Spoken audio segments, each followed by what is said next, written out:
So ഈ question നോക്കുക. So ഈ ക്വസ്റ്റ്യൻ എ ബി സി എന്നീ 3 ആൾക്കാരുടെ കേസ് പറയുന്നുണ്ട്. അവരുടെ ഇൻകത്തിൻ്റെ റേഷ്യോ വന്നിട്ടുണ്ട് 2:9:3 ആണ്. സിമിലർലി അവരുടെ എക്സ്പെൻഡിച്ചറിൻ്റെ റേഷ്യോ വന്നിട്ടുണ്ട് 3:9:5 ആണ്. ഇത് നമുക്കറിയാവുന്നൊരു കാര്യമുണ്ട്. എന്താ? Income which is equal to saving plus expenditure. Okay, നമ്മൾ വന്നിട്ടുണ്ടല്ലോ. സോ പക്ഷേ ഇതൊരു റേഷ്യോ ആണ്. കാരണം ഇവർക്ക് രണ്ടുപേരുടെയും കോമൺ ഫാക്ടർ ഡിഫറൻ്റ് ആണ്. ഇയാളുടെ കേസിൽ എക്സ് ആണെങ്കിൽ ഇയാളുടെ കേസിൽ വൈ ആണ്. സോ അതുകൊണ്ട് തന്നെ ഞാൻ ഇയാളുടെ യഥാർത്ഥ വാല്യൂ എഴുതുകയാണെങ്കിൽ ഇത് 2x ആണ്, ഇത് 9x ആണ്, ഇത് 3x ആണ്. അതായത് ഇയാളുടെ എയുടെ ഇൻകം 2x, ബിയുടെ 9x, സിയുടെ 3x. സിമിലർലി ഇവിടെയാണെങ്കിൽ y ആണ്. Actual value 3y, 9y, 5y. Actual value 2x, 9x, 3x. ഇനി രണ്ടാമത്തെ നമ്മൾ രണ്ട് റേഷ്യോ ആണ്. നമുക്ക് ഈ റേഷ്യോ ഒരിക്കലും നമുക്ക് കണക്ട് ചെയ്യാൻ പറ്റില്ല. കണക്ട് ചെയ്യാനുള്ള ഹിന്റാണ് രണ്ടാമത്തെ ലൈൻ എന്ന് പറയുന്നത്. എ സേവിങ്സ് ഈസ് ഹാഫ് അഥവാ 1/2 ഓഫ് ഇറ്റ്സ് ഇൻകം. എയുടെ സേവിംഗ് ആണ് പറയുന്നത്. എയുടെ സേവിംഗ് എന്താ? സേവിംഗ് ആകുമ്പോൾ income minus expenditure. So income minus expenditure. എയുടെ സേവിംഗ് എന്ന് പറയുന്നത് 1/2 ഓഫ് ഇറ്റ്സ് ഇൻകം. എയുടെ ഇൻകം 2x.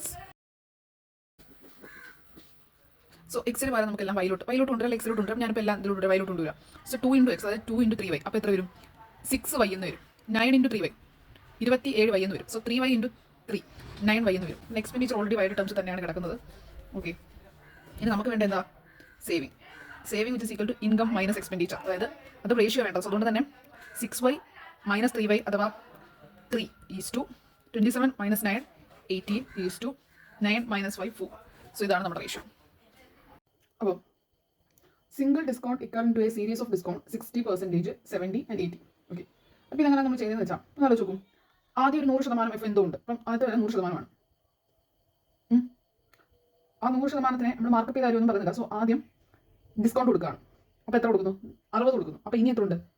40%. ഇനി ഇതെല്ലാം 40% ഓഫ് ഏതോ ഒരു വാല്യൂ ഉണ്ടല്ലോ, എക്സ്, അതിനോട് എഴുതുന്നില്ലെന്ന് മാത്രം. സോ ഇനി ഈ ഇരുന്ന ഈ എമൗണ്ടിൽ വീണ്ടും കൊടുക്കുന്നു എന്ത്? 70. അപ്പോൾ ഇനി എത്ര ഉണ്ട്? 70 പോയി കഴിഞ്ഞാൽ 30. അപ്പോൾ 30. ഇനി ഇതിൽ വീണ്ടും കൊടുക്കുകയാണ് എത്ര? 80. അപ്പോൾ ഇനി എത്ര ഉണ്ട്? 20.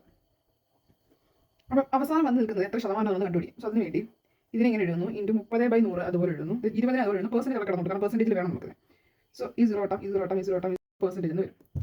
സോ അതിനർത്ഥം എന്താണ്?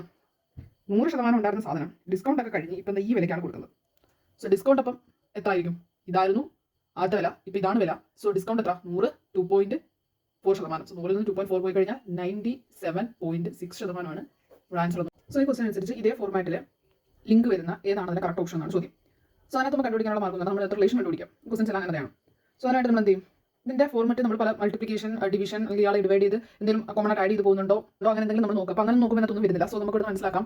നോക്കൂ, ഈ രണ്ട് നമ്പേഴ്സിൻ്റെ വ്യത്യാസം വില 2. So 21 difference. ഇൻറ്റു 2 ചെയ്യുന്നതല്ലേ ഇവിടെ കിടക്കുന്ന 42. സോ ഇവിടുന്ന് മനസ്സിലാക്കണം ഇവിടുത്തെ ഫോർമാറ്റ് എന്ന് പറയുന്നത് first number minus second number into 3 ചെയ്യുമ്പോൾ തേർഡ് നമ്പർ വരും.